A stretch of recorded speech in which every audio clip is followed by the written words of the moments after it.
సామాజిక అస్త్రం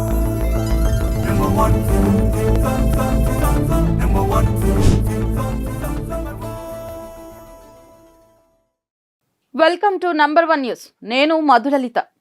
పాకిస్తాన్పై ఇండియా చేపట్టిన ఆపరేషన్ సింధూర్ విజయవంతమైన సందర్భంగా విజయవాడలో స్వరాజ్య మైదానం నుంచి బెంచ్ సర్కిల్ వరకు తిరంగా ర్యాలీ నిర్వహించారు.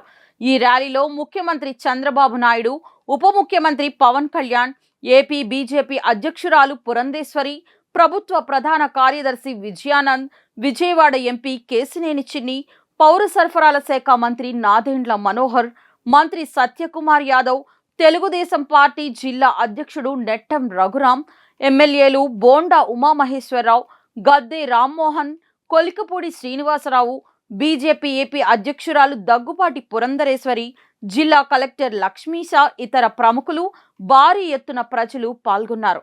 గత నెల 22వ తేదీన జమ్మూ కాశ్మీర్లోని పహల్గాంలో పాకిస్తాన్ నుంచి వచ్చిన ఉగ్రవాదులు అమాయక పర్యాటకులపై కాల్పులు జరిపి 26 మందిని పొట్టనబెట్టుకున్న విషయం తెలిసిందే.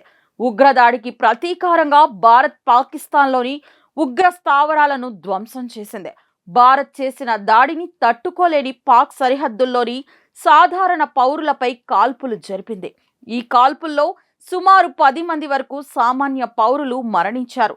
జమ్మూ కాశ్మీర్, గుజరాత్, పంజాబ్ రాష్ట్రాలపై డ్రోన్లతో, మిస్సైల్స్తో పాక్ దాడులు చేయగా భారత్ ఆర్మీ వాటిని తిప్పికొట్టింది. దీనితో ఈ నెల 7వ తేదీన భారత్ పాకిస్తాన్లోని 9 ఎయిర్ బేస్లను, పాక్ ఆర్మీ హెడ్ క్వార్టర్ను ధ్వంసం చేసింది.